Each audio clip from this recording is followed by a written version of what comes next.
Hello everyone and welcome to the Pixel Tavern interview with Sandy Gordon, the lead pixel artist for Mina the Hollower. I originally had an hour with Sandy, but he was kind enough to carry on for many more questions. So thank you very much to Sandy for his time. A heads up, I haven't interviewed anyone in a while, so prepare for some rookie mistakes and slightly glitchy camera and mic knocks, but Sandy's answers were all fantastic. You'll also have to excuse me drinking so much because it was about 30 degrees that day, so it was very hot in there. Thank you to everyone who submitted questions. Now, on to the interview. Hello everyone, my name's Phil and welcome to the Pixel Tavern. I haven't done an interview in a while, so let's just see how rusty I am.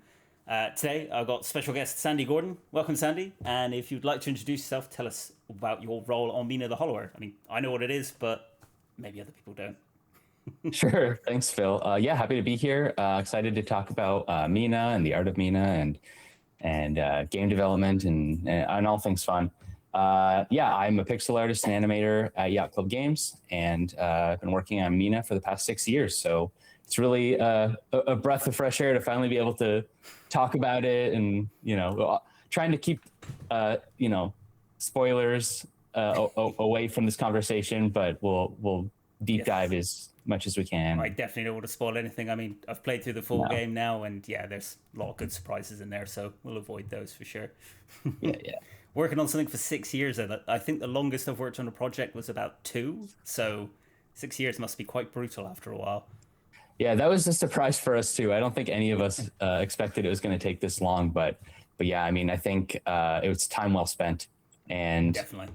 I think the final product is reflective of that. It's just like such a dense game. The amount of like time we poured into it and the attention to detail and care, just, making sure that all the designs were like tight and reflective of Yacht Club Games, like high standard of gameplay and exploration, and just, every screen is dense with content. So I don't think there's like any wasted space throughout the over 1,200 screens of gameplay.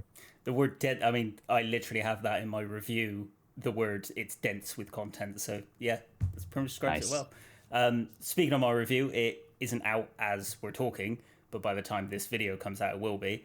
I've never done officially a review properly. I've only ever reviewed older games and done previews for things before, but it is the first game I've actually given a score to. And I want to let you know, I've given it a 10 because I looked back on it and I genuinely can't think of a single thing that I didn't enjoy. Even like the no map thing, I started off being like, I am so lost, I have no idea where I'm going.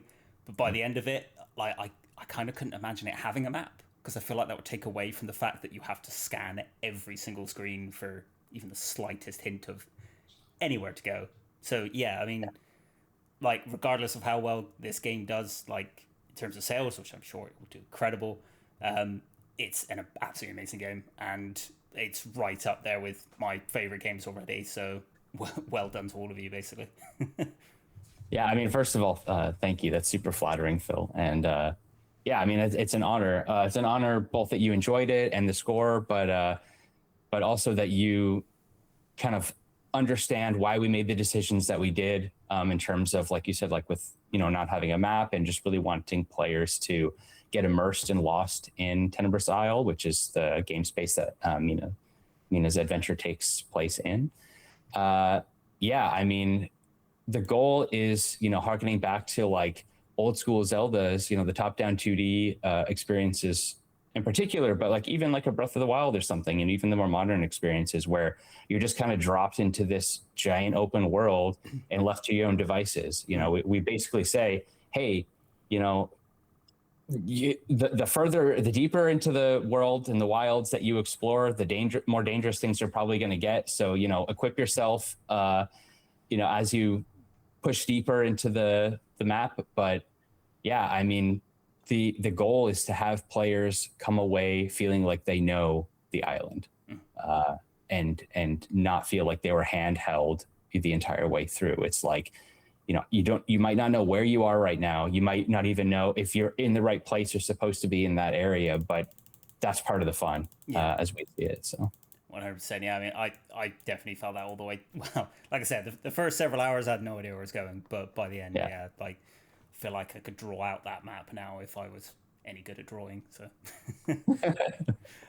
yeah, maybe at some point, if people get too lost, we'll have like a Nintendo like hotline. Yeah, you know, like that viral clip of the guy, you know, someone calling him up about Zelda 1. Like, where do I find the white sword? It's like, all right, I mean, where do I find this trinket in Mina? You know, I mean, Nintendo made an absolute fortune from the hotline, so you know that's definitely a new business model for you guys.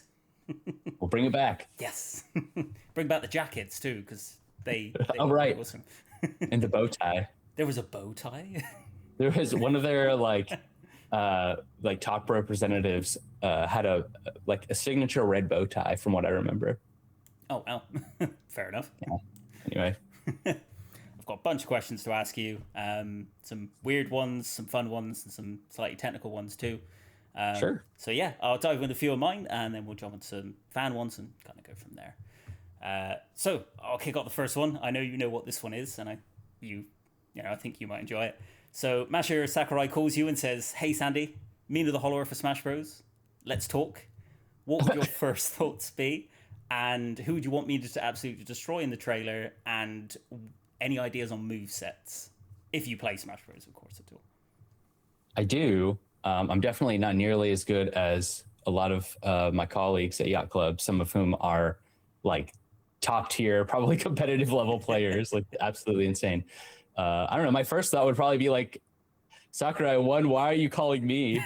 And not like, you know, it's not your the director of the decision, game or something. Yeah, it's not my decision. And then two, it's like, you're speaking in English? Okay, that's cool. That would throw me off as well, to be fair. Yeah. Let's just assume you can suddenly understand Japanese. I mean, to be fair, I know you lived in Japan for a while. I did live in Japan, yeah. Maybe you know some Japanese. Let's say you understand him. Yeah, I could switch into Japanese for a little bit. But yeah, I think on a serious note, I mean, it'd be very flattering. You know, as a lot of people know, Shovel Knight was represented in Smash, and it was a huge honor. That was like one of the, you know, biggest surprises of the company's, you know, career pedigree, and still something that like we look back fondly on. Yeah, I don't know. I mean, it's, you know, Nintendo keeps a lot of their things under wraps for a long time. Like you really, like, you know, they'll just shadow drop something, right? Notoriously. So it'd be a huge honor. We'd love to do it again, but you know, I have nothing to comment on in that regard. It would just be really cool. To be fair, even if you did have, even if let's say Mina was in Smash Bros, I'd be very shocked if you revealed it on here. So yeah, she probably wouldn't be anymore if I revealed that. Cool. Well, I mean, I really hope either her or Shovel Knight ends up in Smash Bros. I was kind of happy but gutted that he ended up as an assist trophy, but I mean, any representation is good. So, you know, 100%. Yeah, there's a video of the entire company back when they, you know, that launched, when the new Smash Brothers came out, and we were finally playing it all as a team in our like game streaming room. And you can see everybody's reaction when we see Shovel Knight appear for the first time and gets a kill on like the, you know, the last player surviving of the game. Everyone just goes crazy. It's a really good moment. I mean, it feels like a good thing to see. You see your character in Smash Bros. I mean, it's got to be a victory for anyone really at that point. Totally. Cool. So I mentioned a little bit there, but I saw you. I of course went through all your Twitter and all your previous interviews to find out everything I could to sort of have some good questions to ask you. So I saw you lived in Japan for a while before moving to LA, somewhere I'm hoping to go to in the next few years as well. Then was there anything you got inspired by in Japan for your art, and was it kind of where you found your passion for pixel art, or did you find that before you went there? That's a good question. So yeah, after school, like after college, which I went to for 3D art and animation, I ended up going into graphic design. So this is a bit of a tangent, but I worked in graphic design for a couple of years, and then my company let me go just because they were, you know, kind of draining money and needed to downsize a bit. And I was just kind of floundering. Like my portfolio in 3D like wasn't good enough for me to get a job, you know, working in like a AAA space at the time. And I was like, well, maybe I want to do concept art or something like more, you know, traditional illustration. I was doing some illustration for like children's books for a little bit. Yeah, just kind of dabbling, freelance stuff. And my girlfriend at the time, now wife, she was teaching in Japan on like a really tiny island off the coast of Nagasaki. It was like really, really remote. And she was like, well, hey, if you're not doing anything and you just need some place to sort of collect yourself and figure things out, why not come out and live with me? We actually met in Japan studying abroad years before. But that was like the first time I was like, okay, I'm going to take some time and go out there. And from there, we hopped between Australia and living there for a little while and then back to Japan again. And it was in those like few years that all happened within like a 3 to 4 year span where I went from working on mobile games to trying pixel art and trying to get into the indie space. So that was like a really formative time. Like my time in Japan didn't necessarily inspire me doing pixel art, because I was there specifically, but it was in that time that I kind of discovered my love for it. Yeah. Yeah. And like I had the time to kind of hone those skills. So I spent like a good 3 solid years, just like learning everything I could about pixel art, just kind of absorbing it as an artistic medium. And sort of falling into a career doing it. It was never my intention. It was not something that I like grew up, idealizing. I had not really given it much thought at all until that period. That's fair. I mean, my degree is in filmmaking, and I ended up in IT as an app developer. So yeah, I think we kind of don't ever realize where we're going to end up, to be honest. No, yeah, sometimes things just happen, and you're like, maybe this was meant to be. This is like somehow a place and a space that you feel comfortable in. And it just evolves from there. That's awesome, man. Well, thank you very much for that. I mean, that kind of segues reasonably nicely into a question I was going to ask you later, but I feel like I need to do it now. So I'm, shall we say, not talented in the world of drawing exactly, but it's always been something I wish I could be good at. And especially pixel art. I'm actually wanting to design my own game, probably using pixel art. That's kind of a bit air at the moment. But where would you advise me and other people to start with pixel art? And is there... no, that was the whole question. I had other stuff written down, but that was completely wrong. So where would you advise somebody to start now where that to start? So experienced in it? Yeah, that's a great question. So one thing that I would say, first off, is not to discount traditional illustration, because a lot of the same principles apply to pixel art. Understanding things like proportion, shape language, color theory, knowing how to like draw a strong silhouette of a character, like which is integral to concept art and I guess just composition in general. So a lot of the traditional art principles I completely carry over to pixel art, because pixel art is an artistic medium as opposed to like an isolated art form. There's a ton of overlap in all of the foundational principles. But so that is not to discount somebody who specifically wants to get into pixel art. And there are some good resources. One of the best ones that I always recommend when people ask this, and it was my bread and butter when I was starting out, is spritersresource.com. Okay. Yeah. So Spriters Resource is basically a library, like a repository of ripped sprite art from every game that used pixel art imaginable. And what I did at the time is, basically collect a list of like all of my favorite games, pixel art games from yesteryear, and go through them, downloading as many reference images as I could from Spriters Resource, and just kind of analyze and study like what makes them look as good as they do. Why do the characters stand out in a way that like really stuck to me? And how can I, what can I take away from my observations of those, of that art style and apply to my own work? So just a lot of learning. It's just, it's a well of information. So I would always recommend starting there. Was there any particular character, like if you could pick your ultimate inspiration for all of your work, is there any particular character you can think of? So I would say my style has changed a lot over the years. I've sort of always fallen into this trap in my career of like being more of a chameleon than feeling like I had my own style, Mm-hmm. and also being in like constantly inspired. And so like my, being distracted very easily with like what I was really interested in terms of my art inspirations at any given time. When I started pixel art, the biggest inspiration to me was a game called Nuclear Throne. Okay. Yeah, it's an indie game. It's a roguelike by the company Vlambeer, and the artist Paul Veer was basically the first time like seeing his art was when I thought this is something I want to try. Not necessarily, that I could do it. I was just like, it looks incredibly charming and incredibly polished, but also like in an attainable way. And I tried, and I like certainly didn't meet the bar that he set. The game is, an incredible, it's a visual masterpiece, but that was like what really set me on this journey, I think, in like a real way. After that, I was looking at games like Super Time Force, which has this like really interesting style where there are no outlines to any of the sprites. Yeah. And it's that's something that Hyperlight Drifter also used a lot of in its visual style.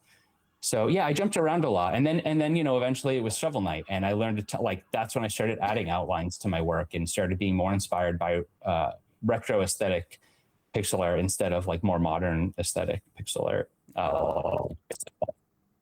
So awesome. Yeah, it just jumped all around. A lot of inspirations, but those are a few of them. How does it feel now, knowing now that there is people out there inspired by you as well? I mean, heck, quite a few of the Reddit comments were saying like, "Oh, they love your work and everything." So, how does that feel to you? Kind of surreal. Yeah, it's very flattering. As an artist, we tend to kind of work in a bubble, and like we'll be, we'll isolate from the world and work on these intricate little pieces, and then shoot them off to social media or whatever, and hope that people say nice things. But yeah, I mean, hearing stuff like that is always amazing and inspires me to want to keep making more art. But awesome. Yeah, it's still not something I'm used to. I imagine it's not something anyone gets used to, but yeah. Cool. Right, let's jump on to one of the fan questions, because we've got quite a lot, and I feel like Reddit might eat me alive if I don't ask you any of them. Sure. So I've got kind of a combined one from a friend of mine called Slucky. I only recently met him, so I don't actually know his real name. And someone else called Slucky with an S. Nice. I hope that's his real name. I hope so too. So he actually showed me some of his Pokemon. He's made a Pokemon Fire Red mod for a friend of his, and his pixel art for he's basically put all of his friends as the gym leaders. And yeah, it's nice. Really good. That's good. But it was him and someone called Laser Dream from Reddit. So they're both curious at what programs you use and what's your normal method for creating a sprite from start to finish. Oh sure. Well, as far as pixel art software goes, I started learning in a software called GraphicsScale. I believe it's Japanese.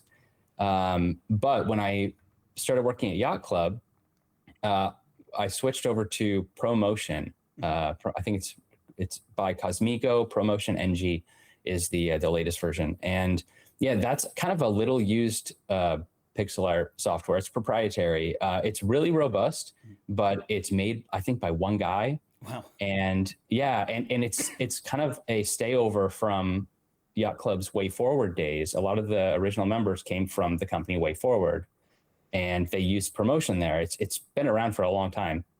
And so when I started at Yacht Club, it was like, no, this is what we use now, and you got to learn it. I was like, okay. Like I have all these files that are specific to GraphicsScale, and my muscle memory was used to all of the hotkeys that I developed there. But no, it's like now we're using ProMotion, and it's cool. I've been using it for the past, I guess, like 9 years now.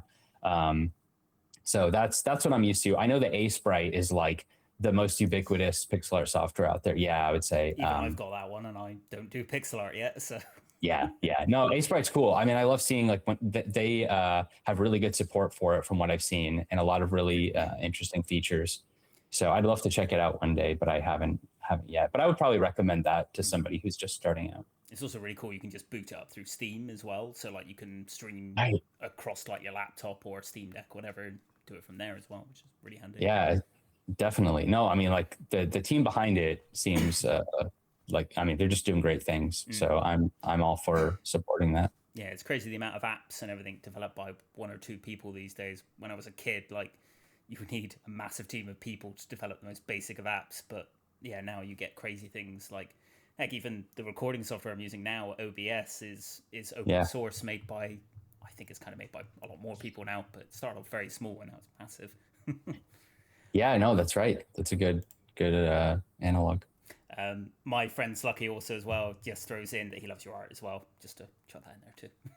Thank you so much. Thank you, Slucky. I appreciate that. So going back to sort of your inspirations and everything, so what was the first game you remember seeing that made you think about pixel art and want to follow a career in it, and what was it about it that made you really want to step into it? Yeah, like I was saying, Nuclear Throne, I think, was that game. It's a pretty clear turning point for me. Like before that, I was dabbling a little bit. I was making some little mobile games that I put out, but those were using, so actually, first I was using HD art on those, and then I was like, maybe pixel art would be a little bit faster to iterate on and get assets made for. So that's when I made the switch. But it wasn't like a career defining choice until I saw Nuclear Throne, and I was like, okay, I want to make like indie games. This is so cool. Nice. I'm guessing that's not too old then. Is that I've not heard of it, I'm afraid, but like, is it within 10, 15 years? Yeah. I think it's about 10 years old. Wow, you've come all this way in 10 years. That's pretty crazy, man. Yeah, I started pixel art in 2014. Wow. So that was like the first time I dropped a square. And now you're working on a canvas. Now you're working for Yacht Club Games, who like have one of the biggest indie games out there I can think of. Yeah, man. No, I've been here for 9 years. So I took like a solid 3-year journey, just like really trying to hone my pixel art and animation too, because I hadn't really done a lot of animation before that. And yeah, and then was lucky enough to get hired here. And it's been an incredible journey since. That actually brings me on nicely to another fan question, actually, who's another friend of mine. So this is from Nick Hill. He's a 3D animator in games as well. But he asked, from an animation perspective specifically, because he's a 3D animator, was there any classic games, TV, or films that inspired the animations for Mina and the enemies in general? I want to say yes, not necessarily the animation specifically, More but pixel art kind of thing. Yeah, or more just like the themes of Mina and the overall tone, the vibe. Mina's a gothic horror sort of Victorian era inspired world. We had a lot of discussions early on about what the inspirations should be, how cartoonish we wanted to make it, how scary we wanted to make it.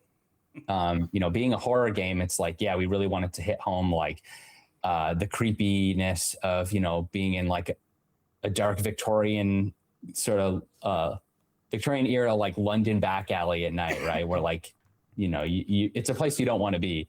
You got like London fog and everything. I'm sure you know more what I'm talking about firsthand. I very much do. And I won't spoil it here. And you can probably guess which bit I'm on about.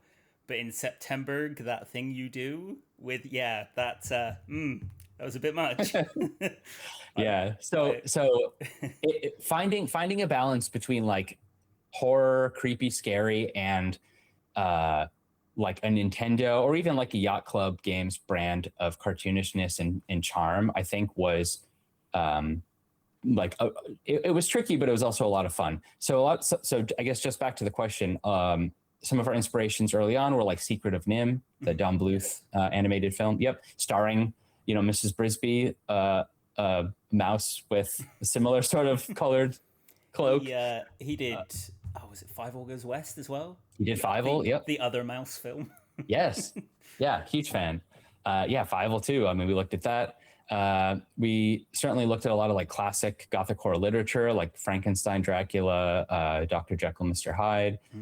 So a lot of literary inspirations, even like some Dickensian influences in terms of like the class struggles that you might see in Ossex, the central hub city of Mina's world. Even Disney, like we referenced, Great Mouse Detective was one that's actually, dude, I love that movie so much. It's so underrated. And honestly, I would say that like the vibes of Mina, at least like initially, I feel like that movie in particular, like really kind of sets a similar tone with what we wanted Ossix to feel like. It is. If there was to be a Mina the Hollower movie, is that the kind of animation you would want for it?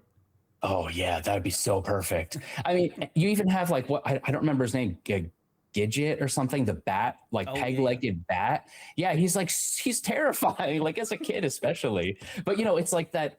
It's that, and similar to Don Bluth, it's like that scariness that straddles the line of like child-friendly horror in a perfect way, and that's where we want it to be, right? That's like we didn't want the pendulum to swing too far in either direction. Was there anything you put in the game that was too scary and you decided to remove it? That's a yes for sure. So there were some things that probably we talked about as being too scary and either like toned down or cut. What I will say is, so we have plans to release the game design document that we put together. It's like a gigantic Word document with like mostly text, but a lot of like images and mock-ups and like doodles basically from the design team saying, this is what we want this boss or character to look like. And then, it's sent to the art team. And then it's like my job or was the other pixel artist to kind of bring it to life, right? And implement it into the game as finished sprite art. But some of those designs, when we release the GDD publicly, you'll see might look a little more horrific than it actually ended up being in game.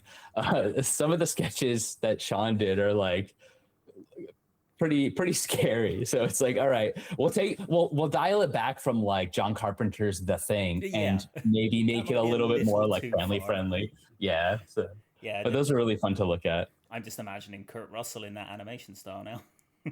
I mean, Kurt Russell playing Mina would be my ideal. Can you imagine that gruff voice though? Yeah, we could make it work. Yeah, that would suit. Let's just say she had like a lifetime of smoking and drinking or something. Yeah, I don't know. Be fine. Yeah. You've actually kind of answered one of my later questions. Yeah, my partner, as I was playing this, she kept pointing out that this reminds me a lot of Secret of Nymph. Like, do you reckon it's inspired by it? And I was like, I'll ask that in the Discord. And yeah, it was is it Nick, wasn't it? Yeah, he said it was. And I was like, you were right. Resounding yes. Perfect. Okay, let's jump on to another fan question. There was really a lot, so I don't know if we'll quite get through all of them, but let's give it a go. Let's go. Give me your best ones. Let's go for. Let's have a look. Okay, so this is from Distant Sales. He from Reddit as well. He says, "How early in the game's development was the Game Boy Color art style decided on, and how did it come about?" And goes on a bit further. Did it influence your? Did you influence the decision? And was there a particular moment where the art direction really clicked and started coming together for you? That is a really cool question. There's a lot I could say about that. I could actually show some stuff that would help illustrate my answer. Go for it. Yeah. Screen share. I think it's the let's do that. Middle button at the bottom. Can you see that? I can indeed. Yeah, go for it. Okay, cool. Yeah, so in answer to the question, the Game Boy Color art style was decided on from day one. Wow. That sort of came packaged as part of Mina's original like pitch. So what I think would be interesting to show is sort of the formation from what it looked like originally, from like the prototyping stage to sort of how it evolved and became what it looks like now, which was a pretty long process and involved multiple people. And so I think it would like be most interesting to kind of explain, whose hands kind of got into things when and how that developed as it did. So I guess just to preface, right after Shovel Knight Treasure Trove wrapped up with King of Cards, which was the last entry in that series. We were, as a team, like we took a little break and then we came back and we were trying to decide what our next game would be. And unbeknownst to anyone else in the company, one of our designers, Alec Faulkner, was working on a Game Boy Color styled prototype of his own little game, just kind of in his free time on the side. And I was doing one too. And we both had the idea to like come in and pitch to the team our games as a potential next project. And so we both pitched, and Alex was basically Mina in like its, most basic form. And it sort of looked like this. Oh, wow. It's really close to the end. It's really close. Yeah. Yep, it is. And so, you had like the roses, you had Mina as this little mouse girl. She had her whip was her only weapon at the time, that what is now the Night Star. But yeah, like it really played in, like she had her burrow. It really played in a very similar way, close to the version that we have now. Certainly it went through a ton of iteration. It was completely remade from the ground up, but like the basics were there, like the skeletal structure of what Mina became. And so this is what it looked like. And so this set the Game Boy Color tone. Wow. And interestingly, this is what I was working on at the time, which was also a Game Boy Color game. See, and that's actually even closer to how I remember Game Boy Color, to be fair, in terms of like, you've got like the white bottom and everything there. It's like Mina the Hollower is like, it looks very much like Game Boy Color, but it's almost like a Game Boy Color Advance, shall we say, in terms of like how close it is. Yes. And so what's funny, it's funny you say that, because what we ended up settling on wanting was a game that looked more reflective of like the end of the Game Boy Color's life cycle. Like the Zelda Oracle games are just a perfect example of that. I think those games really push like the visual hardware restrictions of what the Game Boy Color could accomplish at the time to like, the furthest heights. I mean, it's a gorgeous looking game. But that's, so these were basically like two experiments, that came together to form what Mina is now. I mean, you can even see here, like, there's some tiles that I just took right from my prototype and dropped them into Mina. Nothing wrong with reusing assets. It gets the game out quick. Well, yeah. Well, and also this was just an experiment. Like this is just a study of me trying to learn Game Boy Color, visuals and working within their restrictions. And so when Alec presented this, we were thinking, okay, well, how can we like take this style and just sort of crank it up to develop like our own brand of Game Boy Color Plus, right? Like, I guess that's what I would call it. And so some of the first mock-ups I did while Alec was like, on design, was something like this. I was like, well, what could it be? Like, I'm just going to try and like push the colors and push the textures as like far as, as they can go, referencing a lot of stuff like Dragon Quest Monsters on Game Boy Color. Dragon Quest 3 on Game Boy Color was also a big inspiration. And obviously the Zelda games, so like Link's Awakening and Oracle games. And so that was kind of where our heads were at early on. And then one of the takeaways from this, and this was just a test for me. I was just trying to like see what we could do with creating a style that felt unique, I guess, in that space. Like I didn't want it to feel, none of us wanted it to feel like a Link's Awakening ripoff or anything, right? So we were really trying to like blend the aesthetics of like a bunch of our favorite games of that era, and specifically on Game Boy Color. To be fair, I've got Link's Awakening here. I mean, on my channel, I've been going through every single Zelda game over the past few years, and it gives like the spirit and the feeling of Link's Awakening, but it very quickly becomes, well, pretty much unlike anything else I've ever played, really. So, yeah, that was the goal. Rip-off. Thank you. No, I appreciate that. Yeah, I mean, we all work really hard trying to make it look unique. Like we wanted it to be reminiscent of like a Zelda game from that era, but not like, to stand wholly on its own, effectively. And I think it really does, visually as well as like in a gameplay sense. It just really feels like it's its own fresh, unique thing. But so, and then looking at this, the colors, like the world is very saturated. There are a lot of like warm colors here. And one thing that, as I mentioned before, we really wanted to hit upon was that this is like a bleak, dark, gothic world. It does have a lot of charm. There's a lot of like cute characters, but we didn't want it to feel like you're on an alien planet or something, right? It's like, no, this is like a Victorian era city or an island. And particularly the reflection of the moon there, it works really well. Thank you. Thanks, man. Yeah. So, I mean, then we ended up taking it to a different place. It was like, okay, how can we make the palette more reflective of, that atmosphere we're trying to set, the mood we're trying to set. So we brought the saturation down to like cooler, sort of more grounded colors for the environments.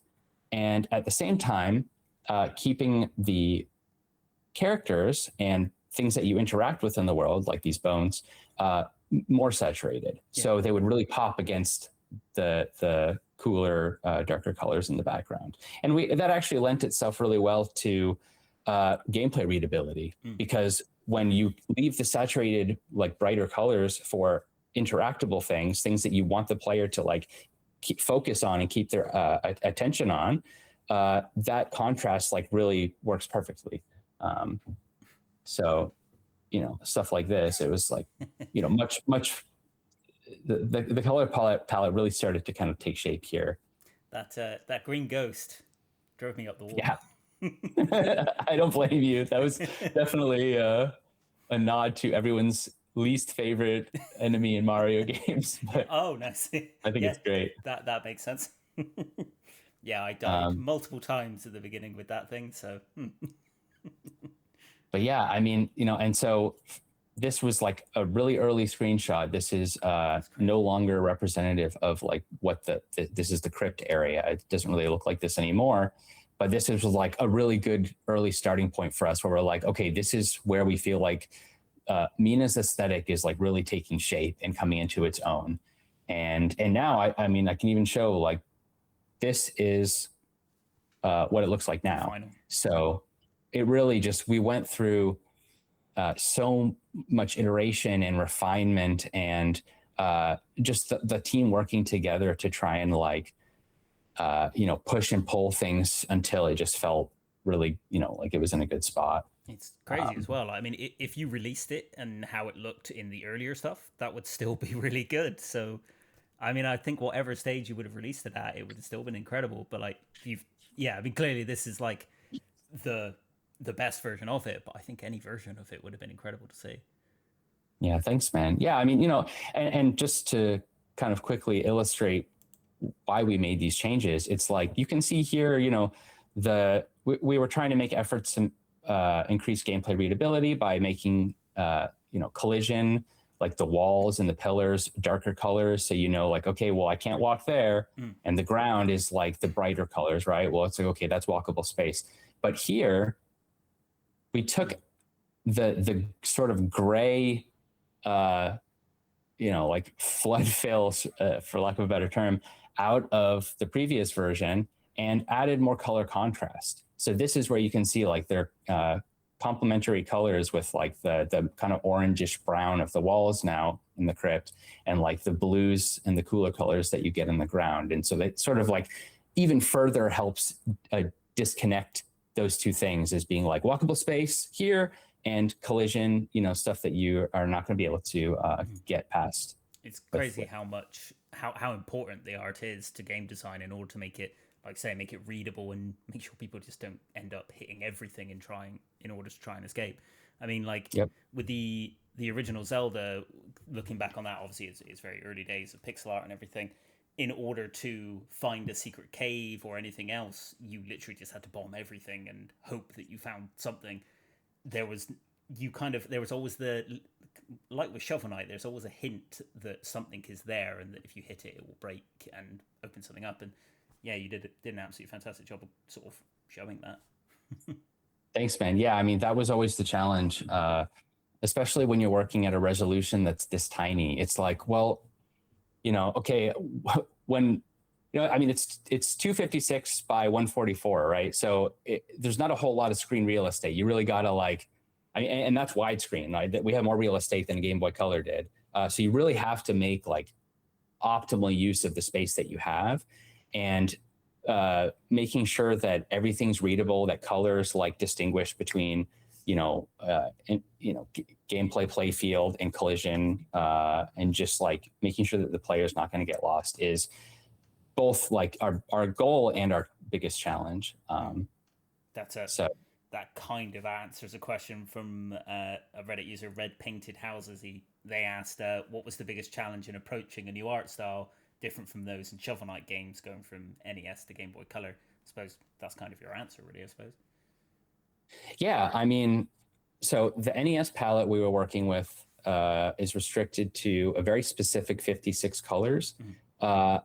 I know that the team, and I wasn't working on the original Shovel Knight, I came on later, but the team added a few extra colors in just to make sure that they could sort of round things out. It's hard to get very smooth gradients with the NES palette, if that's all you're using. But yeah, so on Shovel Knight, it was just the NES palette, 56 colors. For Mina, we wanted to have more of a Game Boy Color, a palette reflective, of the Game Boy Color. Mm-hmm. And so we created our own. We weren't going to stick with the NES palette because that didn't make sense for this game. And so that was a whole process in and of itself. I actually have, so if you take a look at this, this was a really early test of ages with the tree. Yes. Yeah. Yep. Yep. This was us testing okay, well, what are the colors that we like from Game Boy games that we'd love to bring in for Mina? And so you can see here, okay, well, this yellow is perfect from Link's Awakening. And, okay, this is a nice purple that contrasts well with this orange in the spray. And, just really color picking directly from games that we liked. And yeah, there's a lot of Oracle game stuff here for sure. Really incredible to see the process behind all of this. I've only recently, a couple of years ago, replayed the Oracle of Ages and Seasons games, and yeah, I can see it so well in where you've pulled all this from. It's incredible. Yeah, I mean, and this is only half of it. This was our first attempt at creating a palette. And what's interesting about the Game Boy Color is, we're not, Mina is a modern game. We never set out or claim that it's a retro game. It's retro inspired, right? So we do a lot of stuff that does break the rules as to what the Game Boy Color hardware itself could actually allow. Mina, there's no way Mina could play on a Game Boy Color cartridge. If it could play on this, I'd be very impressed. Yeah, I mean, let's be honest. What kind of frame rate you think you would get out of it on Game Boy Color? Come on, shoot for 120. That's the goal. If the Game Boy Color could even output, I assume it could only do 30 back then, but if it could hit 120, I bet someone out there can figure out how to do it. Hey, I mean, well, let's put that challenge out into the world. I'm sure there are so many talented people out there. I'm sure somebody will mod that at some point. We'll put a bounty on it. Whoever can put Mina the Hollower onto Game Boy Color at 120 FPS, I will buy you a deluxe version of Shovel Knight when it releases. Yeah. Okay. Good prize. Good prize. That actually brings me back to another question as well. Did you ever? So this is from Defiant Fix 9711 and someone called Mars Greegod. There's some great names on Reddit. Was there ever an example of you bending the rules? Was there something that you did with the art style that a Game Boy Color technically couldn't do? Man, all these questions are bangers. Reddit seems to have a lot of talented people. Yeah, I mean, we definitely did bend the rules. So under the hood, there's a lot of rule bending. Mina is actually built in a 3D engine. So early on in Mina's development, Yacht Club split into two teams. The original Shovel Knight team, kind of I don't know, our A team in a way, went to work on initially on the 3D game that we've got going on. Ooh, I didn't know you had that. Yeah. Is that publicly announced?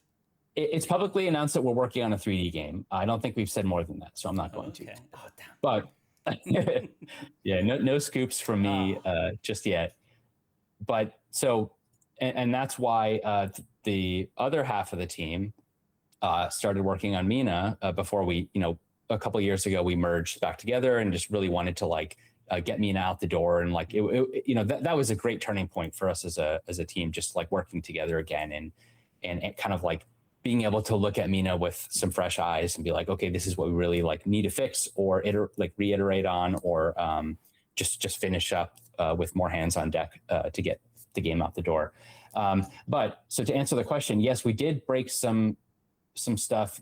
As much as we tried to adhere to the visual restrictions, I can show stuff like this where, we got some like cool reflection going on with like some interesting wobble effects, things that you probably would not have seen on an actual Game Boy Color. This is more of like modern tech right behind the scenes.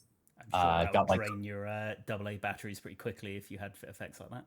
Oh man, yeah, you would have had to have like a Boktai like solar panel or something on it to like keep it running all the time.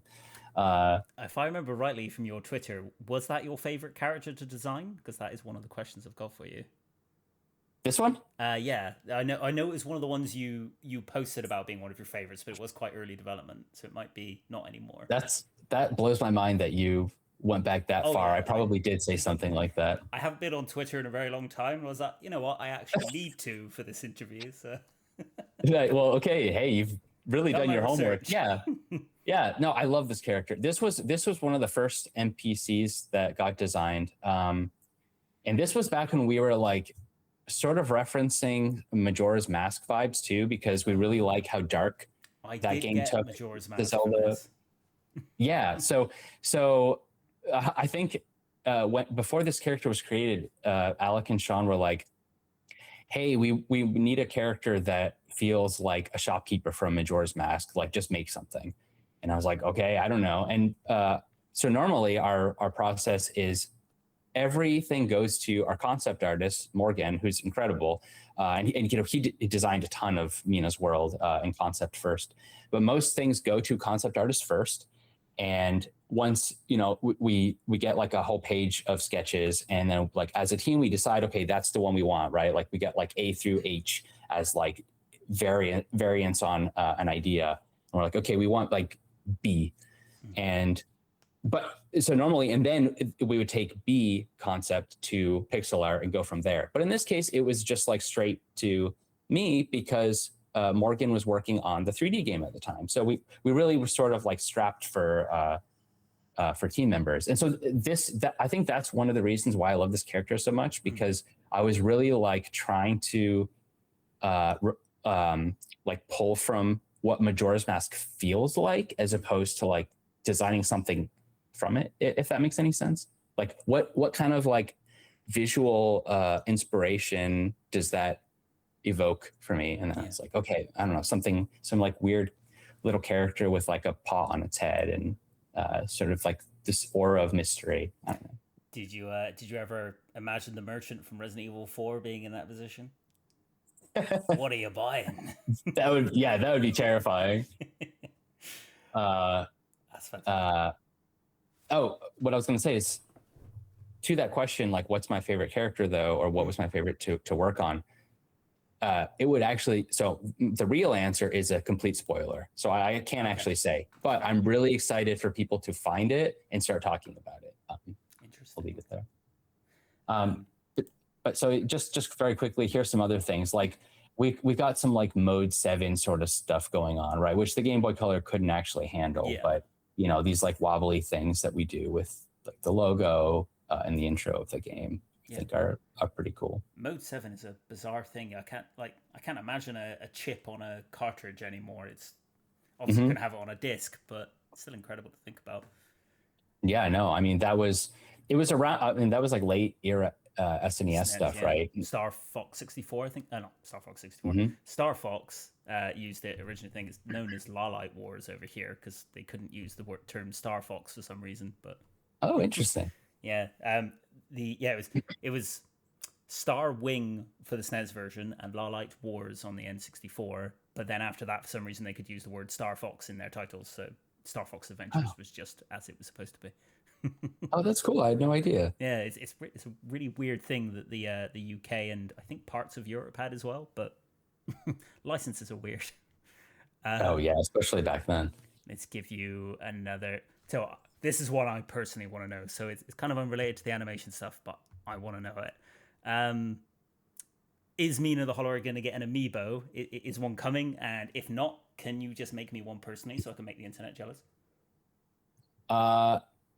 Definitely cannot answer that. I mean, I can say we would all love to see a Mina amiibo. Got my little shuffle on here. There isn't. What I'll say is there isn't one planned right now, but it's something that we would love to see. I guess that sort of answers the question best I can. I think that's partially down to Nintendo as well, whether or not they're happy with it. Not even partially, completely. That's a good point. Yeah. Yeah, Nintendo are pretty restrictive. Let's put it that way. Yeah. Kind of carrying on with your art stuff as well. So this one for me, if you could choose to work on any game out there as the lead pixel artist, whether it's a game that already exists or a hypothetical one that might come in the future, what would you want to work on and why? Sort of like your Marios, your Sonics, Kirby's. What would be your favorite choice? My personal favorite choice. Like specifically of Nintendo properties? No, of any that. I'm just a big Nintendo fan, so they're the first ones that came to my head. Man, that's such a hard question. I mean, I could say any of those, like they would all be really fun, but honestly, I think my real answer is working at Yacht Club, just because we love all of those games. I mean, we just love games in general, and our passion for wanting to show other people why we love games, I think, is like what makes the IP that we put together so fun and enjoyable to work on, and hopefully for people to play, because they all feel like they're love letters to those their properties. So it's like I think for most artists and game developers, the real answer to that is always like my own game. And so Mina is obviously not my game. It's like an amalgam of the entire everyone at Yacht Club's love for retro inspired games in general, or just games in general, but Mina is like my dream game. Like as a kid, if I saw this come out, I'd be like, hell yeah, please. Like, yeah, same. So I feel so lucky to have been able to make such an impact on it as I have, and that the team sort of gifted me with as much responsibility on it as I had. It was just a real honor, and I'm just so excited for everyone to play it. It's really an amazing game. I'm sure everyone's going to love it. I mean, they'd be crazy not to be perfectly honest. Let's go on to a couple more of mine now. So this was kind of one that I asked in the Discord chat we have, but it didn't get answered, unfortunately. Was it always a mouse for Mina, or did you ever consider another character, or is it just straight up mouse from the beginning, no changes? It was a mouse from the beginning. Yeah. Okay. That was a decision that Alec made and has actually talked about for his prototype. I think the reason he said he chose a mouse was the burrow mechanic was something. So I think the way that he puts it is he was trying to think of how he can have an action game that doesn't have a dodge feature, especially because in a top-down perspective, it's hard to like jump over things and dodge away from things, right? Like how do you simulate a Z-axis in 2D space? So he thought, well, I'll just have the character go under enemies instead, right? It's like, or obstacles. And so what are types of things that go underground and burrow? Well, there's a number of animals he could have picked from, but a mouse was cute. And so that's what he went with, and that's what we stuck with. And so to be fair, considering the inspirations, I mean, it makes sense. It makes perfect sense. Like Secret of Nim, like Great Mouse Detective, like we said. I mean, you got like Redwall and some amazing other like mouse themed just series out there that people, including us, love. And so it just it all kind of came together in the most perfect way. I'm shocked that there hasn't been like a mouse-born game yet. I could be wrong. But I think of any. I mean, there are other like games with mouse protagonists, but I feel like Mina is like the first mouse-born sort of game, right? If let's say in some crazy universe that Disney owns the rights to the design of mice, what would be your alternative animal choice? I think a rabbit would work reasonably well. They can dig for days. So. Yeah, rabbit could work. A bat could be cool. I don't know. They couldn't really. Well, so I will say that Mina the Hollower, the term hollower, doesn't refer to mice specifically. Mm-hmm. There are all kinds of hollowers in Mina's world, and they all. So that one thing that they have in common is they all dig, but they all dig in different ways, and it's sometimes reflective of the type of animal or character that they are, but it also can just be like an affectation they have or a tool that they use to do their digging. So, people will experience it more as they play through the game, obviously, but I think that anyone could be a hollower. So we could have, whoever else the hollower, and it would make sense. That actually kind of brings me nicely on to one of my questions. So my favorite enemy design was the snake with a knife. I have no idea why, but every time I saw his little face, it made me laugh. But I also noticed he could hollow as well. I mean, like, you could have had Knife Snake the Hollower, as right. The name that is. Exactly. And he hollows with the knife. He does. Because when he's moving underground, you can see like the knife sticking up. Even when he was stabbing me, I was still chuckling at that guy's face. It's incredible. Charmed you while he hurt you. He really did. I mean, do you have this kind of like asking a parent who their favorite child is, but what is your favorite character now that you've finished it? I know you had the seller before, but are they still your favorite, or do you, in later development, did you discover someone new? Yeah, that's still one of my favorites. Man, there are so many. Like, this game has there are over 100 character portraits in this game. Like, there are so many characters, NPCs, bosses alike. I'm a big fan of Thorn, one of the main antagonists that you meet early on, like in the demo, the final fight of the demo. Thorn's a really cool character. I love his design. He's like, everyone loves like the brooding, like edgy, sort of like borderline emo front man of a series. So that's kind of it for us. I very much grew up in the starter days of emo, so yeah, I know it well. I think that's why my hair is still this long. It just never changes. Hey, same here. I think one of my favorite character designs as well was Lionel. There's some angles you see him from that his hair just reminds me of Vegeta from Dragon Ball Z, and I don't know why. He doesn't look like him, just the hair just gets there sometimes. It gives him presence, right? It gives him like some extra height. He's more intimidating. He looks very intimidating for sure. But he's a benevolent sort. He has a presence. He has presence. I've got a question from suffering.mov. Interesting name as well. How late in development were you still adding new things, and do you have any thoughts or any interest in doing anything in the Square Enix HD 2D style? Interesting. So we were adding stuff pretty late in development.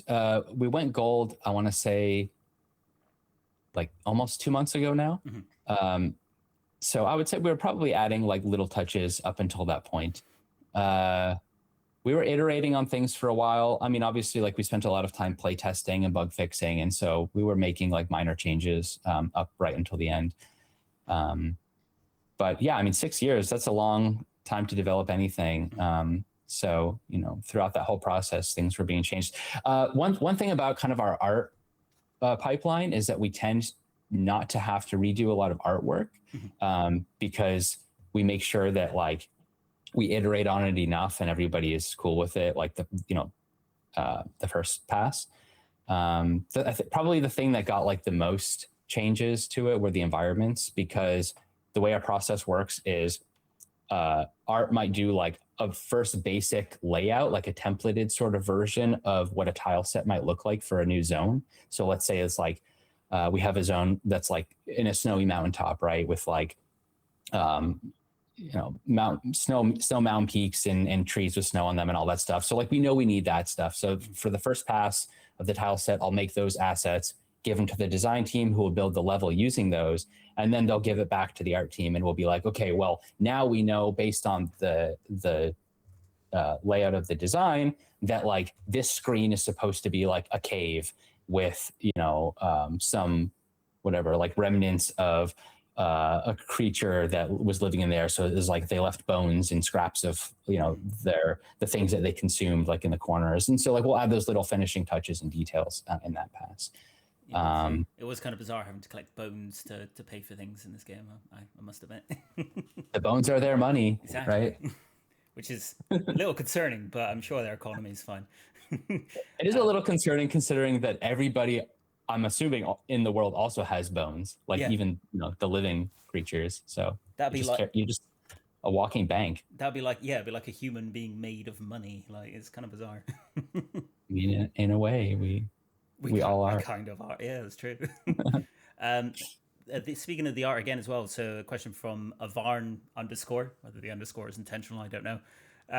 How difficult was it to give the impression of height and depth with the art style? So, I mean, I know you kind of had the Zeldas to go off and the sort of other games of that style, but was it quite a difficult learning curve to kind of figure out how to display depth? Because there's a lot of pits and sort of elevation in levels throughout this, throughout Mina the Hollower. Was it a particular challenge for you to work all that out? It was. It was not only challenging for the art team, but it was challenging from the programming team too, because we do have a lot of interesting like stuff happening with depth. Where, we have like bridges and certain screens where like you can go on them, but you can also go under them, and you can like throw objects over them, and you can, if you're under the bridge, well, can you hit an enemy that's on the bridge above you? Like stuff like that was really hard technically to work out. From an art perspective, there aren't a lot of top-down 2D action games that have platforming in them especially from that era. There just really aren't, because it's so hard to do. So, we looked at games like Gremlins New Batch on NES. That one does have some, like, I'm just being honest. Yeah, that's such a random choice, game. I love it. No, it's great. It's an underrated gem. It's got some like jankiness to it, but the platforming is pretty solid. Like, one thing we took from that game was the fact that when, as Gizmo, when you jump over a pit, the pit's black, right? So like, how would you see Gizmo's shadow that is normally like under them while jumping over? Well, they made the shadow a kind of like a dark brown instead of a black. So it's like a little circle, right? So when Gizmo jumps over a black pit, you can see the little brown circle, and okay, well, this is the point at which like my sprite exists in space, and you can see like the distance from the shadow to the sprite. So you can kind of like gauge where you are in that environment.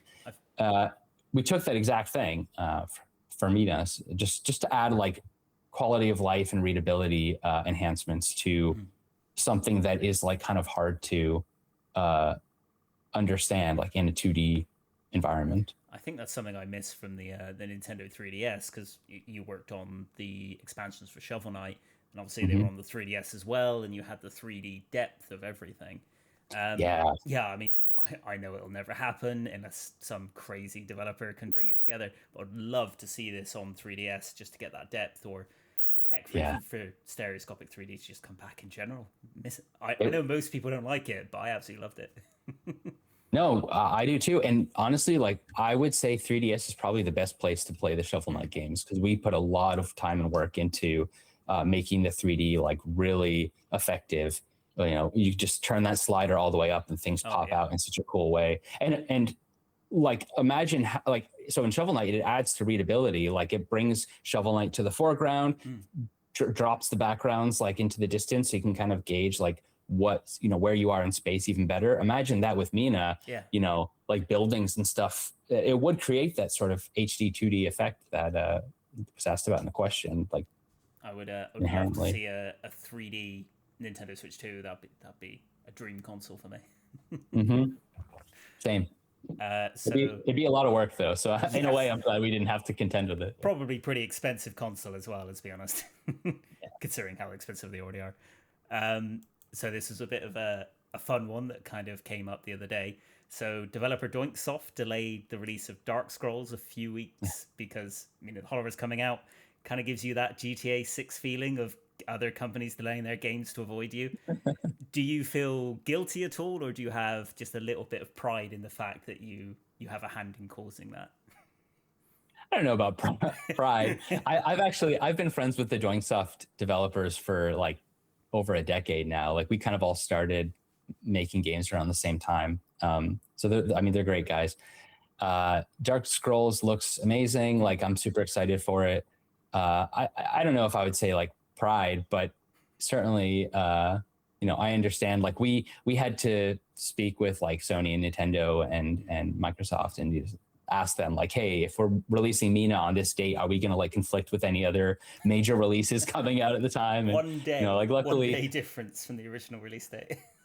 yeah, no, it's like, but it's hard, like, because there's so much saturation in games these days, and they're just like, there's so much stuff coming out all the time. Like, even this month alone, there's a ton of great stuff. So I understand that people being distracted and like their attention just kind of shifting all the time to all these amazing new releases, but there's only so much you can do. I mean, you want to like have as much of a buffer around you as possible. So I understand them making that decision. It's kind of the problem when we were kids. The good games were, the big games, and you got pretty much those. Whereas now there's so many good games, you just can't possibly keep up with them all. Yeah, it's crazy. Like, just on Steam alone, it's like every year, thousands and thousands of more things coming out. And it's cool. I think I have more games on Steam than I could possibly ever complete in my lifetime. It's just how it happens. Common problem. Yeah. Yep. So in the media chat that we had with everybody involved, I noticed that Jason Schreier was in there, and coincidentally, I've been reading his book. Well, I've literally finished his. I've read them out of order. I finished his second book yesterday, and I've read all of them now. Blood, Sweat, and Pixels was the first one, right? First one. That was one that had the Shovel Knight team and Yacht Club Games in it as well. Is there? I know you've got your design documents, but Jason Schreier being in there, any potential of him doing another book with you guys involved? Because that would be pretty awesome to read. Oh, like about Mina's development or something? That'd be cool. I mean, Jason's awesome. He's a really nice guy. I love him. His writing's great. His reporting's like some of the best out there. So yeah, I mean, if anyone was to want to write about us, I would certainly love it to be him. No plans right now. I don't know what Jason's plans are, but yeah, Jason, if you're listening to this, like, you know where to find us. Yeah, I really hope he's got a fourth book in the works, because all three of them were very good but slightly depressing reads, knowing how many people's lives had to be completely uprooted whenever a game company got shut down. But I suppose it's the reality of it. Yeah, sometimes it's just the nature of a business that relies on an audience to buy into whatever they're selling, and every audience, especially for creative media, can be fickle. And a company might have a hit one time and then they put out another game and it's crickets. So it's just one of those things. Sad to see, unfortunately. But I mean, Shovel Knight was such a success and this is so good, I highly doubt that's going to be a problem for you guys. Here's hoping. I don't want to jinx it. It's not jinx it. Touch wood. So I got another question from Reddit user. So I'm not going to pronounce this right. Joao, JOAO-VA. Not going to even attempt to pronounce it. If Mina the Hollower becomes a huge success, which we're all hoping for, will there be more of Mina to come? I know they're sort of decided that DLC isn't yet planned, but any chance of sequels? Have you considered anything like that? Obviously, I understand if you can't talk about anything like that, but sure, worth asking. Yeah, I mean, we've all said before, if you've seen any other Yacht Club interviews or the like, but we have no plans for Mina DLC. The short answer is yes.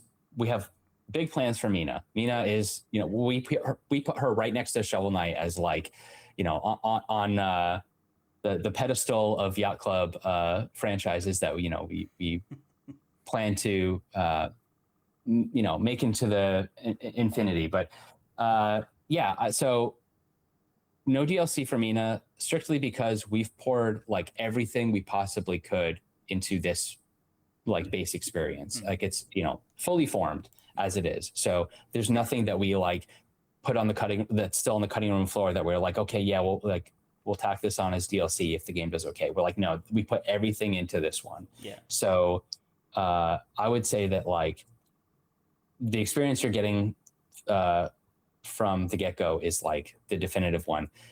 If the game does well, Mina 2 is on the table, totally. Like we've already talked about what that could look like. But yeah, like we've said many times, if Shovel Knight is our Mario or like our Mega Man, whatever you want to say, Mina is our Zelda. Yeah. So for like, as far as Yacht Club goes, you'll be seeing a lot more of both of those franchises into the distant future. Very glad to hear that. I mean, do you think you would stick with the Game Boy Color art style? I know from, again, stalking your Twitter, you seem to be quite a big fan of the Game Boy Advanced art style. Do you think you would consider either a sequel being based on Game Boy Advanced art style, or do you have other plans for Game Boy Advanced sort of visuals? No, I think we're open to anything. We haven't made any definitive decisions about that yet, but yeah, I mean, who knows what Mina 2 could look like? It might be Game Boy Color again, but it also might be something, from just another era, that we haven't tapped into yet, and think that Mina would fit into pretty well. Yeah, it's hard to say, but yeah, it'd be fun from an artistic perspective to tackle something different. I would love to see your work personally in the Game Boy Advance style. Again, I know you're a big fan of the Minish Cap look, and yeah, totally. It's such a detailed sort of kind of 3D pixel art. I'd love to see that. So yeah, and I mean, it's no coincidence that it's a Capcom Zelda game, just like the Oracle games, and all of those are, like, in my opinion, most like best representations of Zelda looking like as amazing as it can on in like pixel art in a 2D top-down game. When I was going through my videos for the Zeldas, I know I was kind of like, oh, it's sad to see this is the last flagship game from Capcom for Zelda. Then I realized the person who directed Minish Cap directs Breath of the Wild and Tears of the Kingdom. So yeah, I'm happy with that. You don't want to let a good thing go. Exactly. So outside of Mina the Hollower, I know you guys are working on Shovel Knight DX at the moment. I imagine you probably can't tell me anything, but I'll take my chance anyway. Is there anything you can tell us about it? Are you personally working on the art for it? I assume you probably are. Are we looking more of a remaster, or are you redrawing everything? Anything you can tell us? DX is more like a fully realized, like the most comprehensive experience of the game. So it's not a remake or a remaster. It's just more like a more robust version of the experience. It was pretty robust in the first place. I know. Yeah, we tend to go a little hard. Yeah, so DX is kind of on the back burner right now, just because our focus is on Mina. Yeah, it's definitely still going to come out. Yeah, I guess there's not really a whole lot more to say about it. I guess, yeah, definitely look forward to it. It's still going to happen, but yeah, we've just had to put it aside for the time being. That's fair enough. I mean, I think you made the right choice. Mina's fantastic. So there was one thing I sort of went through the Kickstarter and everything. I noticed there was 2 stretch goals you just missed. One of them was 5 starting weapons. Would that have been the 2 additional unlocking weapons, or are we talking there would have been 7 in total? No, yeah. So the 5 that are currently in the game do include the ones that we talked about in Kickstarter. Yeah. So what ended up happening is we were so in love with the ideas that regardless of being fully funded or not, we were like, yeah, we just want to put these in because they felt like they were integral to the core experience that we wanted to make. So yeah, everything made it into the game. Awesome. Like I keep saying. Yep. So because the blaster is by far my favorite weapon. Once I got hold of that and got used to it, I think it was pretty much the only thing I used after that. So it's cool. It's cool. Yeah. I mean, and it's a switch weapon too. So kind of like hitting that like Bloodborne Monster Hunter vibe again. It's like, you shoot enemies, but then once you run out of ammo, you like switch to this bat and then you have to attack them to get your ammo back. Yeah. It's a fun loop. Did I know the final goal was an additional area or level. Did that make it in as well? Yes. Oh, wow. Awesome. Yep. So yeah, even though it doesn't say that you got that far, you guys still put it in. That's fantastic. Yeah, because at the end of the day, it was like, we just couldn't cut anything. Yeah. So, for better or worse, but I think, ultimately for the better, because the game is just like so fully featured and so dense. Yeah. I mean, to be fair, I imagine if you cut them maybe you would have got out sooner, but I'd rather have you guys work on it for longer and get everything in there. So I'm happy with that. Yeah, we wanted Mina to feel like the game that we wanted to make, as opposed to like anyone sensing that, well, oh, okay, so they cut corners here, or I can see where they weren't able to add this thing that maybe would have made like the experience feel more like well-rounded or something. It's like, no, this is the game we all wanted to make in as fully featured a form as it could possibly be. Definitely comes across. Now, I imagine you've played through it probably many, many times, but what's your top weapon? What's your weapon of choice? What I usually default to is the Blast Strike Maul, so the big hammer. Oh, nice. Yeah, good choice.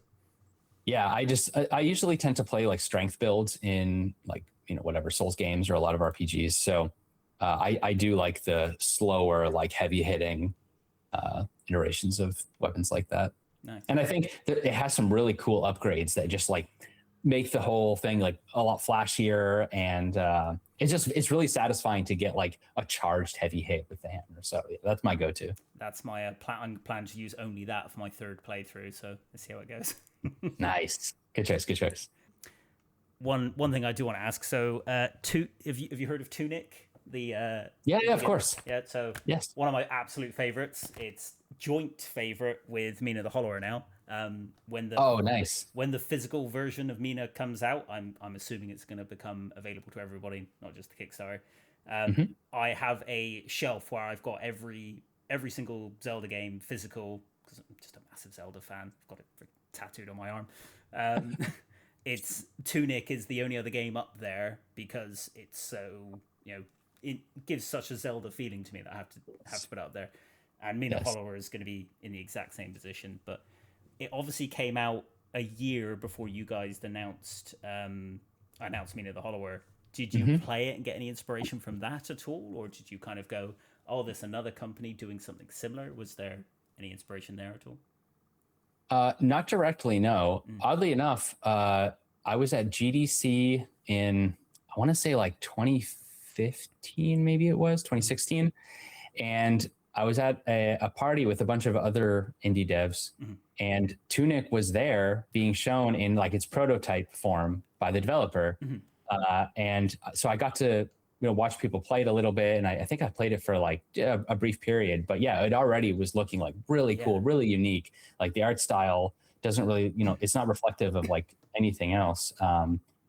In Tunic. Yeah, I actually got to play an early version of it as well. I went to the Rooster Teeth convention in 2018, and it was there. And I was like, nice. When is this game coming out? I kind of forgot it existed, and then all of a sudden it was out. And yeah, absolutely. Yeah, I know. I mean, it stood out as like a game that just, it felt like at the time it's doing Zelda in the way that like I've wanted to see it done. Yeah. Right. Or like, like a cutesy sort of Dark Souls experience. And, obviously that's just like a gut response to what you're seeing. It has way more depth than that does justice describing. But yeah, no, I mean, Tunic was not a direct inspiration, but what I will say is the way that it handles exploration, which is incredible, like, using the manual and having to like really, it does not hold your hand. Like you really have to do a lot of like deep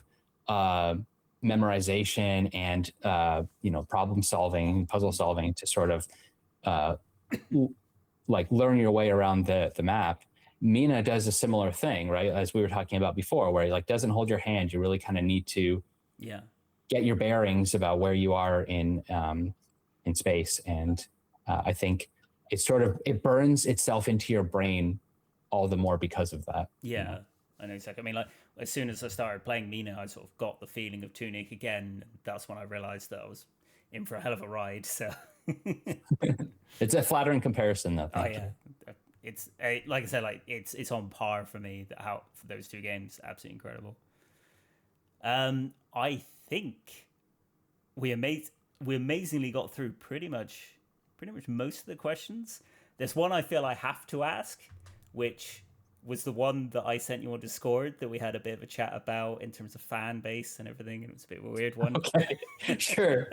Go for it. I feel like it has to be. So from someone called no_community5649, they ask, "Where's the sexy edit Yacht Club?" And I apologize if I pronounce Yacht Club wrong. I'm from a part of the UK No, called no. Bristol, and I have an accent that just I can't say it right. I do it automatically.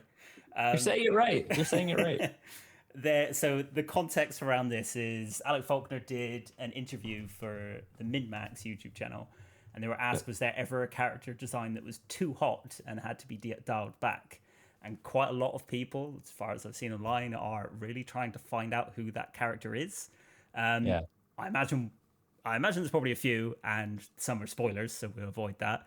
But is there any character that you can give these people that they can inevitably go make some horrific fan art from? Look, I don't want to impose my own standards of like hotness or whatever it is on anyone else. I would just say I'll leave it to you, the audience, to play the game, determine for yourself who the hottest character is, and do like fan art of it or something. There are plenty of artists out there who already are like have like hopped onto that fan art train, and I'm sure made a lot of interesting art of their favorite characters. So yeah, actually, that's one of the things I'm most excited to see come out of this is post launch.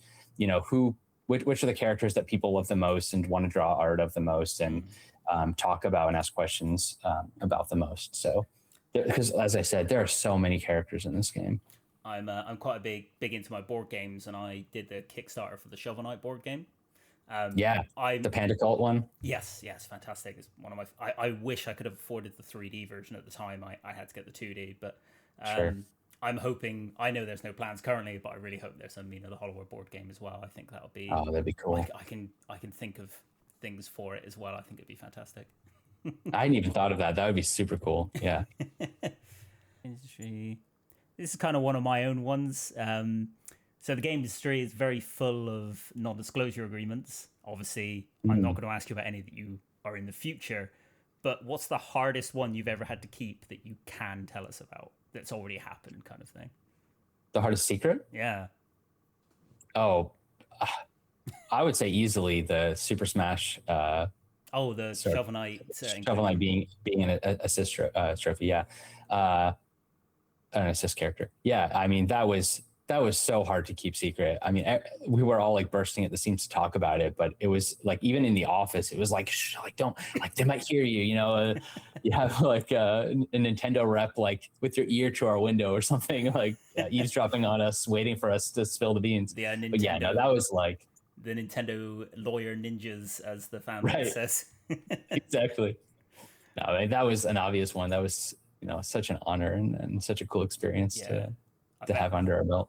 Yeah. I mean, hopefully, I imagine Nintendo's already got him working on another one. I imagine Sakurai will be looking for more assist trophies and characters. Fingers crossed Mina can be one of them, because I would love to see that.